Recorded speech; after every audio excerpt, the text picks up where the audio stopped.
मुस्लिम देश कतर के लिए उल्टी गिनती शुरू हो चुकी है। भारत काफी समय से कतर को उसकी औकात दिखाना चाहता था और अब वो मौका भारत को मिल गया है।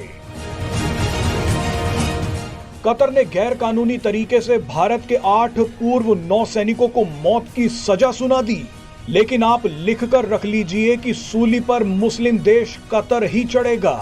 आप ये जानकर हैरान हो जाएंगे कि कतर को सजा सिर्फ भारत ही नहीं बल्कि इजराइल और सऊदी अरब भी देगा। वैसे ये वही कतर है जिसने कुछ महीनों पहले फुटबॉल वर्ल्ड कप कराया था और वर्ल्ड कप के दौरान ज्ञान देने के लिए भारत के भगोड़े जाकिर नायक को भी बुलाया था। इस वीडियो को पूरा देखिएगा ताकि आपको पता चल जाए कि कतर ने भारत को क्यों भड़काया है और अब कैसे भारत कतर के पर कतरने वाला है। दरअसल कतर वो देश है जिस पर खुद खाड़ी देश ही कट्टरता और आतंक फैलाने का आरोप लगा चुके हैं।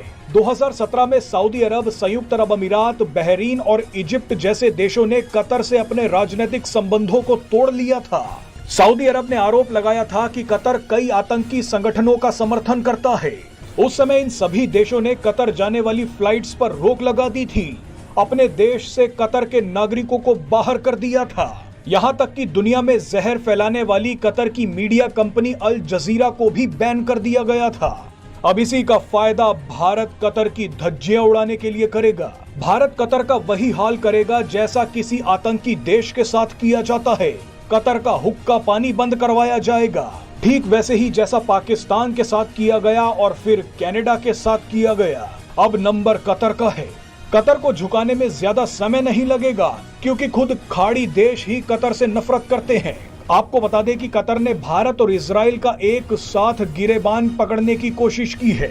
पाकिस्तान को अपना छोटा भाई मानने वाला कतर नहीं चाहता कि खाड़ी देश भारत और इजराइल के नजदीक आए। कतर उसी दिन से छाती पीट रहा है जिस दिन से भारत, इजराइल, अमेरिका, सऊदी अरब और संयुक्त अरब अमीरात ने आईमैक कॉरिडोर बनाने की घोषणा की थी। ये कॉरिडोर भारत को यूरोप से जोड़ेगा। कतर नहीं चाहता कि इस कॉरिडोर की वजह से भारत ग्लोबल पावर बने। कतर ये भी नहीं चाहता कि सऊदी अरब और संयुक्त अरब अमीरात जैसे देश इस कॉरिडोर से पैसा कमाएं। और कतर ये भी नहीं चाहता कि इस कॉरिडोर की वजह से इजराइल और मुस्लिम देशों के बीच लड़ाई खत्म हो जाए। अगर ऐसा कुछ भी हुआ तो कतर की कट्टरता की दुकान बंद हो जाएगी। इसीलिए कतर हमास का समर्थन भी करता है और पाकिस्तान का भी, ताकि कतर इजराइल और भारत में अस्थिरता पैदा कर सके। कतर ने हमेशा भारत को उकसाया है, चाहे कश्मीर का मुद्दा हो या नुपुर शर्मा का मुद्दा।